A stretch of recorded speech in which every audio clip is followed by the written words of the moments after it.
Eu sou o seu cronista, e hoje eu preciso que você deixe de lado tudo o que acha que sabe sobre Moisés, porque o Moisés que está gravado na memória coletiva, com a voz de Charlton Heston, o cajado erguido, o mar se abrindo em glória cinematográfica, esse Moisés é uma simplificação, uma versão de gala de algo muito mais pesado, muito mais humano e, por isso, muito mais real.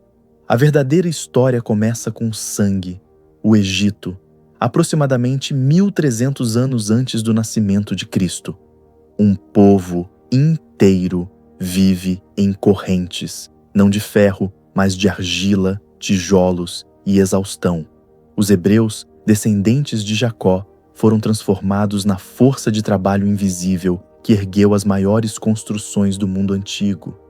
Eles não eram escravos com algemas, eles eram engrenagens, ferramentas, instrumentos de grandeza para um povo que se recusava a reconhecer a sua humanidade. E então, um faraó com medo decretou o impensável. Com medo de que os hebreus crescessem demais, que a mão de obra se tornasse exército, ele ordenou que todo menino nascido do sangue hebreu fosse lançado ao rio Nilo. Não uma execução silenciosa, não uma guerra. Um infanticídio sistemático, normalizado, burocratizado. Foi nesse contexto que uma mãe chamada Joquebede fez a coisa mais corajosa que qualquer ser humano pode fazer: acreditar no impossível. Ela não conseguiu matar o filho, não conseguiu entregá-lo. Então, ela fez uma arca, uma cesta de papiro, impermeabilizada com betume e pés, e colocou o bebê dentro, com uma fé que desafia toda a lógica humana. E então, ela soltou o bebê no mesmo rio que deveria matá-lo. Às vezes, a única coisa que separa a destruição da salvação é um ato de fé que parece loucura para quem está de fora. A cesta desceu o Nilo. A irmã do bebê, Miriam, seguiu à distância, observando com os pulmões presos. E então aconteceu o impossível.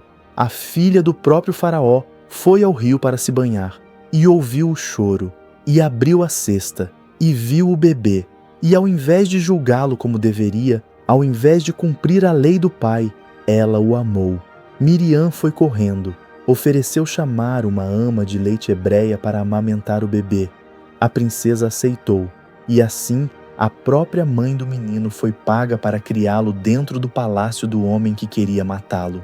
Deus não apenas salvou Moisés do rio, ele fez o opressor pagar pelo sustento do libertador. O menino cresceu entre dois mundos, tinha o sangue de escravo e a educação de um príncipe. Vestia a roupa dos opressores e carregava nas veias o lamento dos oprimidos. Por anos, ele viveu nessa fratura, parte do sistema que massacrava os seus. É impossível imaginar o peso silencioso desse conflito interno. Até que um dia, um golpe acabou com o silêncio. Moisés viu um egípcio espancando um hebreu. A Bíblia não nos diz o que ele sentiu naquele instante, mas nos diz o que ele fez. Ele olhou para os lados e matou o egípcio e enterrou o corpo na areia. Ali estava o herói potencial do Êxodo, agindo por impulso, com as mãos sujas de sangue, escondendo evidências como um criminoso comum. No dia seguinte, ele tentou separar dois hebreus brigando, e um deles o desafiou. Você quer me matar como matou o egípcio? O segredo havia vazado, e Moisés entendeu que o faraó saberia. E então, ele fez o que qualquer um de nós faria ao sentir o chão desaparecer. Ele fugiu. Moisés fugiu para o deserto de Midian, e ali, naquele lugar árido e sem nome, o príncipe do Egito tornou-se pastor de ovelhas. Durante 40 anos. 40 anos. Não 40 dias. Não 40 meses. 40 anos de silêncio, areia e anonimato. 40 anos olhando para ovelhas quando antes olhava para pirâmides. 40 anos sendo ninguém. Ele, que foi criado como alguém. É quase impossível, para a mente moderna, compreender o que 40 anos de anonimato fazem com um ser humano. Nós medimos o nosso valor em métricas que mudam semanalmente. 40 anos de irrelevância para a nossa psique hiperconectada seria aniquilamento. Mas foi exatamente naquele deserto que Deus estava trabalhando o único material que não pode ser forjado em palácios: humildade real.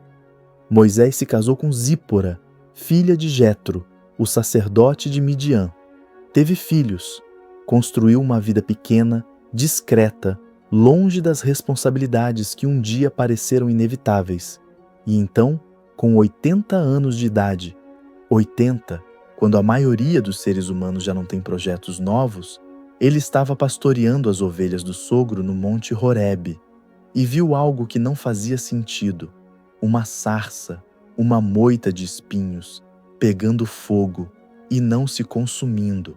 Aqui, a Bíblia captura um detalhe que parece pequeno, mas é devastador. Moisés viu a sarça e decidiu se aproximar para entender por que ela não queimava. Ele foi investigar, e foi exatamente nessa atitude, a curiosidade de um homem de 80 anos, diante do inexplicável, que a direção da história humana mudou. Deus não grita para pessoas que não param para olhar. Ele começa com algo que desperta curiosidade, e então a voz, do meio do fogo: Moisés, Moisés, e a resposta que define um dos maiores personagens da história humana: eis-me aqui. 3 palavras: completa disponibilidade. Antes mesmo de saber o que seria pedido, Deus identificou-se como o Deus de Abraão, de Isaque e de Jacó.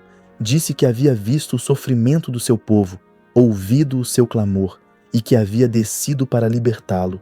E então veio o golpe: vem agora, e eu te enviarei ao Faraó, para que tires o meu povo, os filhos de Israel, do Egito. Moisés não caiu em êxtase de adoração, não ergueu os braços em aquiescência gloriosa. Ele perguntou: quem sou eu para que vá a Faraó? E isso, meu amigo, é extraordinário, porque Moisés não estava sendo humilde de forma performática, ele estava sendo honesto. Aos 80 anos, com 40 anos de deserto nas costas, com as mãos ainda manchadas de memória, ele havia se tornado um homem que conhecia os próprios limites de forma visceral. Ele sabia que não tinha o charme que um dia teve. Sabia que o poder que cercou sua infância era da instituição, não dele. Sabia que a última vez que tentou agir como libertador havia terminado fugindo na areia. Mas Deus disse: de certo, estarei contigo. E Moisés teve uma segunda objeção: e se não me crerem? Objeção legítima. Como um velho pastor sem credenciais convenceria um povo inteiro que Deus lhe havia falado de dentro de uma moita em chamas? Deus respondeu com sinais: o cajado que virava serpente, a mão que ficava leprosa e voltava a ser curada, a água que se transformava em sangue, sinais de poder, sinais de autoridade delegada. Mas Moisés ainda não havia terminado as objeções. Senhor, eu nunca fui homem de fácil palavra, sou tardo de boca e de língua. Ele tinha dificuldade para falar. Talvez uma gagueira real. Talvez o trauma de anos sem usar a voz para coisas que importassem. E Deus não disse: não se preocupe, eu curo isso agora. Ele disse: quem fez a boca ao homem? Não sou eu, o Senhor? Vai, pois, que eu serei com a tua boca. Não é a ausência de fraqueza que Deus requer, é a presença de você, fraco, completo, exatamente como você é. Moisés voltou ao Egito, com o irmão Arão ao lado, porque Deus, em graça, concedeu um porta-voz para o homem de língua tarda. Ele se apresentou diante do Faraó, e aqui começa um dos capítulos mais incompreendidos de toda a Bíblia: as 10 pragas.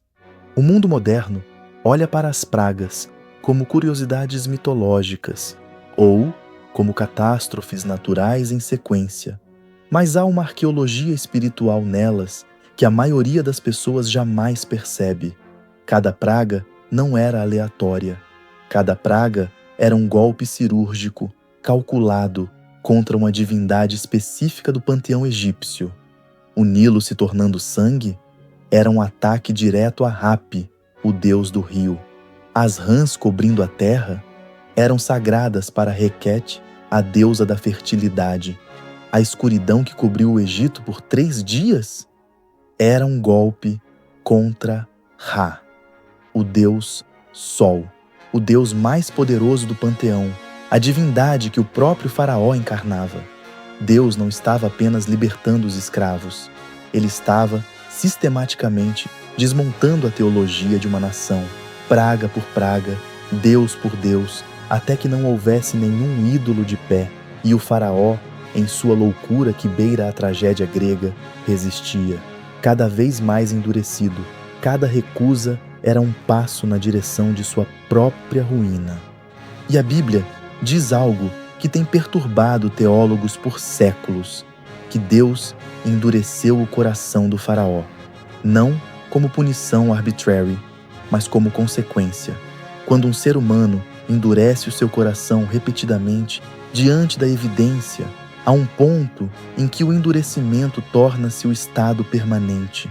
O faraó não era apenas uma vítima da vontade divina, era o produto das suas próprias recusas acumuladas. 10 pragas, 10 rodadas, 10 oportunidades de ceder, e então veio a 10ª, a mais pesada, a que mudou tudo, a morte do primogênito. Não é possível ouvir essas palavras e permanecer confortável. Em cada casa do Egito, de cada egípcio que havia sido cúmplice, ativo ou passivo, do infanticídio dos hebreus, o primogênito morreria. O mesmo golpe que o faraó havia tentado desferir contra Israel voltaria ao remetente.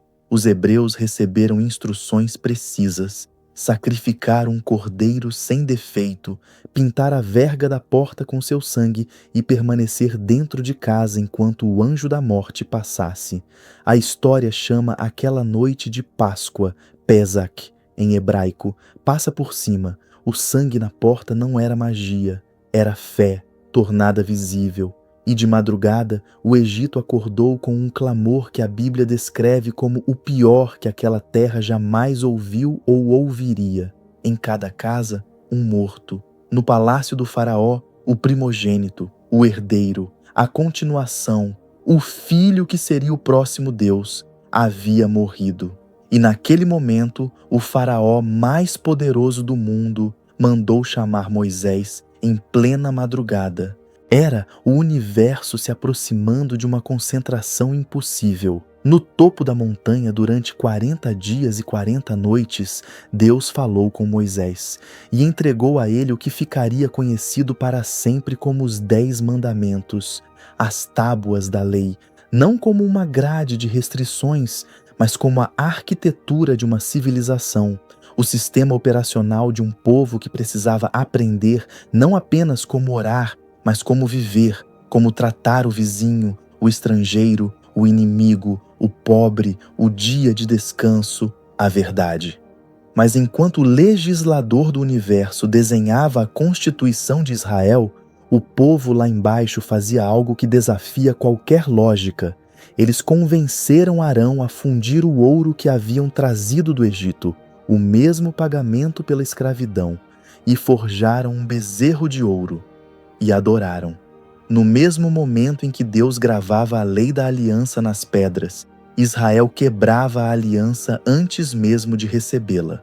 Moisés desceu do monte, com as tábuas nas mãos, e ouviu o barulho de festa, e viu o bezerro, e sua ira acendeu, e ele lançou as tábuas ao chão, as primeiras tábuas escritas pelo dedo de Deus, e as quebrou, não por teatro, por dor.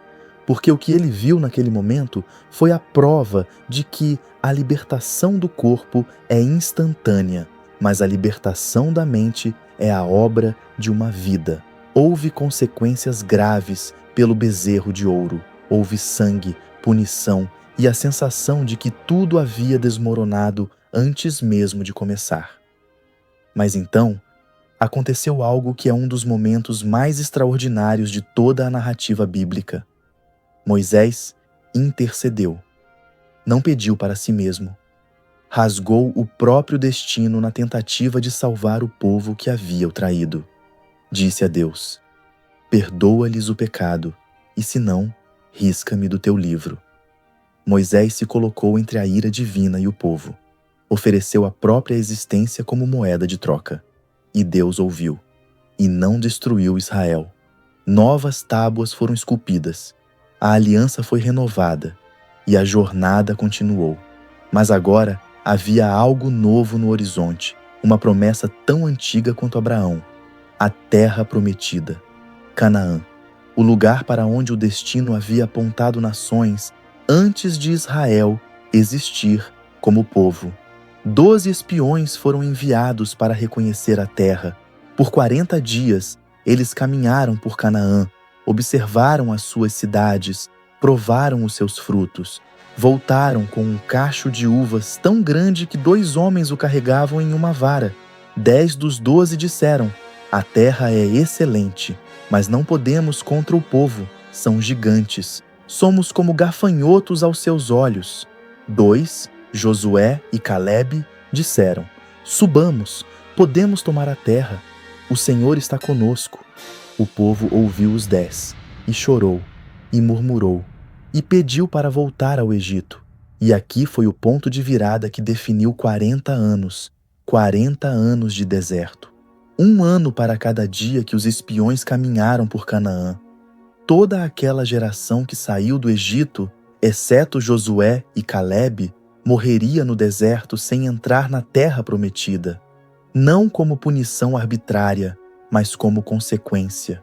Porque uma geração que não consegue imaginar vitória não pode recebê-la. Uma geração formada na escravidão precisava ser substituída por uma geração que nunca havia conhecido as correntes.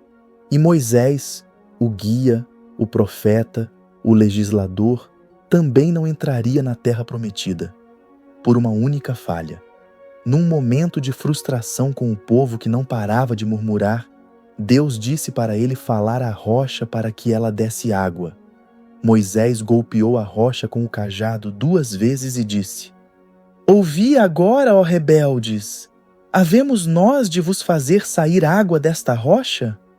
A água brotou, o povo bebeu, o milagre aconteceu, mas Deus disse: pelo fato de não haverdes crido em mim, para que eu fosse santificado, não introduzireis esta congregação na terra que lhes hei de dar. Uma palavra no lugar errado. Depois de 80 anos de fidelidade, de 40 anos de liderança, de carregar um povo impossível, de interceder pelos seus quando pediu para ser riscado do livro de Deus, Moisés pagou um preço absurdamente alto por um instante de humanidade. Ou pagou? Porque a última cena de Moisés não é de derrota, é de algo muito maior. Ele subiu ao Monte Nebo, com 120 anos, ainda com a visão clara e o vigor intacto. E de lá, Deus lhe mostrou toda a terra, desde Gileade até Dan, toda Naftali, toda Efraim e Manassés, toda a terra prometida em toda a sua extensão, o lugar que ele havia conduzido um povo a alcançar, mesmo não podendo entrar. E então ele morreu ali, no topo do monte. E a Bíblia diz que Deus o sepultou em segredo e ninguém sabe o lugar até hoje. Todo o campo de Moabe chorou por 30 dias. Deixe-me agora dizer a você, moça, o que este homem representa, não para a teologia, para a sua vida agora. Moisés não era o que o mundo chama de herói. Ele era um fugitivo redimido, um homem com sangue nas mãos e gagueira nos lábios. Um pastor de ovelhas com 80 anos, sem currículo, sem exército, sem aliados políticos, sem plano de comunicação. Tudo o que ele tinha era uma voz saída de uma sarça que não queimava e a decisão corajosa de responder: eis-me aqui, mesmo sem saber o que viria a seguir. E ele liberou nações. O Êxodo não foi a história de um super-homem, foi a história de um Deus que prefere os quebrados, que busca os fugitivos, que espera 40 anos no deserto pelo homem que esqueceu que era especial. porque o deserto não foi um castigo, foi uma escola. O homem que havia crescido com todo o poder do Egito à sua disposição precisava de 40 anos sem poder para descobrir de onde realmente vinha a força. Se você está no seu deserto agora, ouça o que o cronista quer lhe dizer. Não é desperdício de tempo. É onde Deus molda os que Ele escolheu para algo que ainda não chegou ao dia em que você vai entender. Se você foi forçado a recomeçar, se seu plano desmoronou, se você acha que já passou da hora e que as suas melhores possibilidades foram embora. Moisés tinha 80 anos quando ouviu o chamado, 80 anos quando foi enviado e 120 quando morreu com o propósito cumprido. Você não passou do prazo. A sarça ainda está queimando, a voz ainda está chamando o seu nome. A única pergunta que importa é a que Moisés respondeu com 3 palavras simples diante de um fogo impossível. Eis-me aqui. Eu sou o seu cronista. E o meu testemunho de hoje é este. Os maiores libertadores da história não foram aqueles que nunca caíram, foram aqueles que se levantaram quando o deserto os havia convencido de que ficar no chão era o mais seguro. Levanta-te.